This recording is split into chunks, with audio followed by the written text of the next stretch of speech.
What's up everybody, Unrested here, and today another NoNegNovember positive video talking about the arts and technology in Japan. It's a question I often get is, what kind of technology does Japan have? People often imagine Japan has higher levels of technology than their own country, which isn't really always the truth. But there are some things here that are high-level technology. They do a lot of experiments with things that are not being researched necessarily in other countries, or unique items. For example, recently Nintendo had been working on a machine that can monitor your sleep, your REM sleep, count the time, count the hours, count the minutes in which you are involved in REM sleep to see if you are getting enough REM sleep.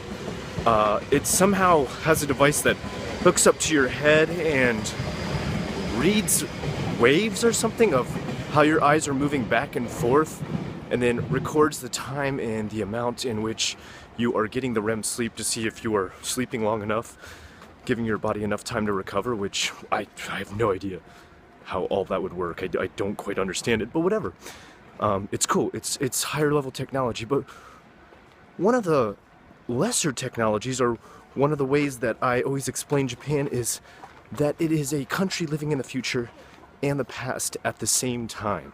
Now, when I say the future and the past at the same time, I mean that although there is things like these high-tech inventions, like I just talked about with Nintendo, there are still a lot of low-tech inventions that are used that are in the sense of arts, crafting, things like samurai swords, which I get written about a lot, or even things like topiary arts, or learning some sort of master craft from a senpai. And for those of you who don't know, senpai is the master, kohai is the student. It's pretty much like the apprentice and the master. There are many different arts within Japan that use old school, old craft technology to create things that are unique to Japan in many a sense. And those things are anything from topiary to samurai sword, like I said, to even learning the art of manga and anime. And in the past, in videos in the past, I would have said things like, now if you're a gaijin who wants to come over here and learn stuff like that, it's pretty much impossible. You know, they usually are kept within a family, they're kept within a heritage, usually handed down just like you would hand down a last name. They would be taught to a son or to a daughter, and they would carry that on. They would not just randomly choose a Japanese person, let alone a gaijin, to teach these arts to. But that is changing. That is changing. There has recently been a trend because of the lowering of the population in Japan, where gaijin are now getting taught some of these master crafts.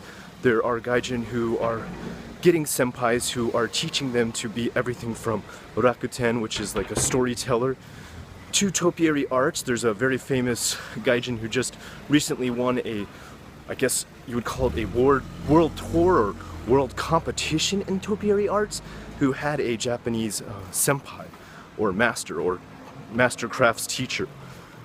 So don't lose hope if that is one of the things that you're considering pursuing when coming to Japan. It is becoming more and more popular.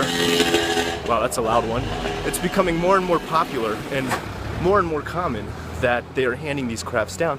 And the main reason is because the lowering of population in Japan means there's less of a chance of people actually taking on these crafts, or even people having families that take on these crafts, or having another family member below them that takes on these crafts. And they want to keep them alive, they want to keep them going. One of the interesting aspects of these is sometimes you will become the master's son. And you think like, well, what do you mean? Like, he'll treat me like a fatherly figure? No, literally, you will be adopted by that master, and you will have to take their family name.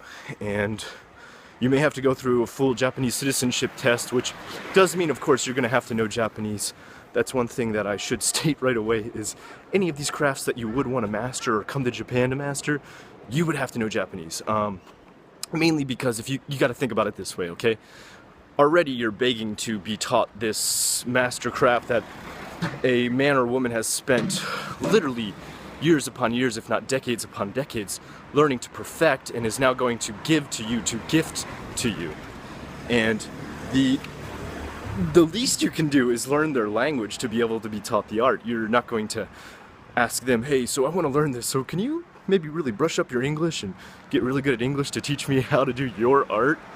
So yeah, of course, anytime you see something like a foreign sumo wrestler come over, or even the foreign gaijin who I just talked about who had learned their mastercrafts here from a Japanese master, of course came with great Japanese. They most likely went to college or school or took classes or went to an intense trade school study and can speak not just fluent Japanese but like really good Japanese. So be ready to at least master that small aspect.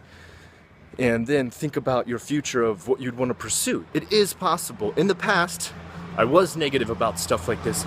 In the past, I would have shot that down. I would have said, no, it's almost unheard of. Of course, once in a while it does happen, but it's almost unheard of that someone would be able to pursue these arts. But it's becoming more and more common. It's been seen on multiple variety shows.